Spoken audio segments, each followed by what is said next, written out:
కాకినాడ జిల్లా పిఠాపురం నియోజకవర్గం యు కొత్తపల్లి మండలం ఉప్పాడ అమీనాబాద్ గ్రామంలో కల్తీ డీజిల్ కలకలం పెట్రోల్ బంక్ వద్ద మత్స్యకారుల ఆందోళన కల్తీ డీజిల్తో సముద్రం మధ్యలో ఆగిపోయిన బోట్లు పెట్రోల్ బంక్ వద్ద అమ్మకాలను నిలిపివేయించిన మత్స్యకారులు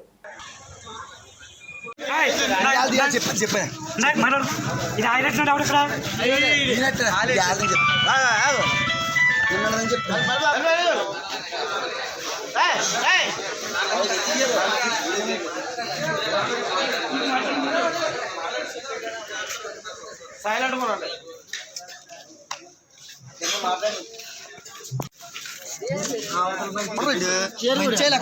తెల్లారితే శుక్రవారం 15 ఆయిల్ రూపాయలు డీజిల్ కొడుచుకు వెళ్ళాం నెట్లోకి మాపులు వెళ్ళిన వాళ్ళ ఐలేట్లకి వెళ్తాయి భారతీయులకు వెళ్ళాం ఎలా ఉందో మాకు తెలియదు ఆయిల్ జనంలో పెట్టి కొడుచుకోవడం తెలుసు క్యాన్లో ఎలా వస్తుందో మాకు తెలియదు ఇప్పుడు 10 సంవత్సరాలు పెట్టి ఎలా కొడుచుకుంటున్నాం ఏ రోజు ఎలా వస్తుందో తెలియదు దానివల్ల చాలా బోట్లు ఆగిపోతున్నాయి కానీ మేము ఈరోజే చూసుకున్నాం ఆ బోట్లు ఆగిపోవడం వల్ల ఇప్పుడు ఎంతోమంది సాయంతో మేము దొరికి చేరం అలే లేకపోతే మేము కుండిపోతాం పెళ్ళంపేటలో కుండిపోతారు ఓనర్కి చెప్తే ఏం చేసుకుంటే చేసుకుంటూ అంటున్నాడు మీరు ఎలా పోతే నాకు సంబంధం ఏంటి అన్నట్టు మాట్లాడుతున్నాడు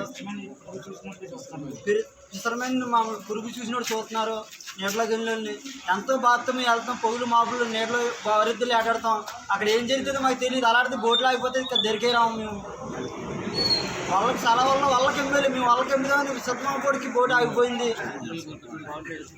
ఆ పవన్ కళ్యాణ్ గారు అలాగే చంద్రబాబు నాయుడు గారు ఇలాగా మా మిర్చి గారిని ఎవరో పెట్టించుకోవట్లేదు ఈ బొంకులో డీజిల్ కొట్టడం వల్ల చాలా బోర్డులు పాడైపోతున్నాయి దానివల్ల ఇంజినాలు గడపోతున్నాయి భారతీయులు ఎవరు వస్తున్నారు ఎవరు తెలియట్లేదు 10 లక్షల రూపాయలు పాడు గడపోయింది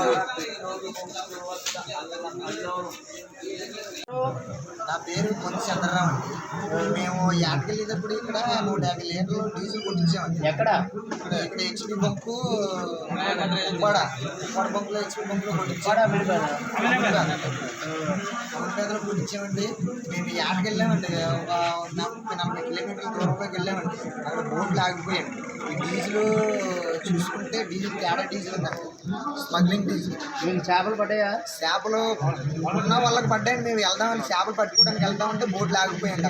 అక్కడ ఆగిపోతే వేరే వాళ్ళు సాయంతో వచ్చామండి మేము ఒడ్డుకి లేకపోతే మేము అక్కడ ఉండిపోవాలండి ఆ వేరే వాళ్ళు ఆ టైంలో అక్కడికి రాకపోతే మేము అక్కడ ఉండిపోవాలండి ఇప్పుడు వరకును ఆ డీజిల్ తేడా డీజిల్ పట్టుకొని ఇక్కడికి వచ్చామండి ఇక్కడ బయట నుంచి ఏదో రకంగా మేము ఒడ్డుకు వచ్చాము తర్వాత విషయం ఏంటంటే ఇప్పుడు ఈ డీజిల్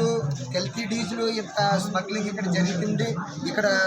డీజిల్ బళ్ళు మీద కాకుండా వేరే 4 చక్రాల వాహనాల మీద తెచ్చి ఇక్కడ సపరేట్గా పెట్టి కూడా పెడుతున్నారు కొడుతున్నారు 80 రూపాయల ఆయిల్ కూడా కొడుతున్నారు 70 రూపాయల ఆయిల్ కూడా కొడుతున్నారు మేము ఒరిజినల్ ఆయిల్ బొంకులో కొట్టించుకుంటే ఆ బొంకులో కూడా ఒరిజినల్గా రావట్లేదు మాకు తేడా డీజిల్ ఇస్తున్నారు ఇది ఒరిజినల్ డీజిల్ అని చెప్పేసి మాకు ఇచ్చేది మేము గుడ్డుగా మేము చూసుకోకుండా నైట్ టైం యాడకి వెళ్తున్నాం కాబట్టి మీకు ఆ నైట్ టైంలో మీరు ఏ ఆయిల్ పోస్తున్నామో మాకు అందులో కనిపించలేదు ఈరోజు ఉదయం మేము 4 క్యాన్లు వాడిన తర్వాత 5వ క్యాన్ మేము చూస్తే అది ఆయిల్ బ్లాక్ ఆయిల్ ఉంది అందులోను దాని ద్వారా ఇంజిన్లు ఆగిపోయిన సంగతి అప్పుడు మాకు అర్థమైందండి ఈ విషయం ఎన్నాళ్ళు బట్టి జరుగుతుందో కూడా మాకు తెలియట్లేదు కాబట్టి ఈ విషయం ఈ రోజు బయటకు వచ్చింది కాబట్టి దీనికి సంబంధించిన సహాయం మీరు చేస్తారని మేము చెప్పుకుంటున్నామండి మీ దగ్గర మా బోట్లు అయితే మాత్రం గుర్తుపెచ్చడానికి సముద్రంలో ఉన్నాయండి ఆ బోట్లు లాక్ రావడానికి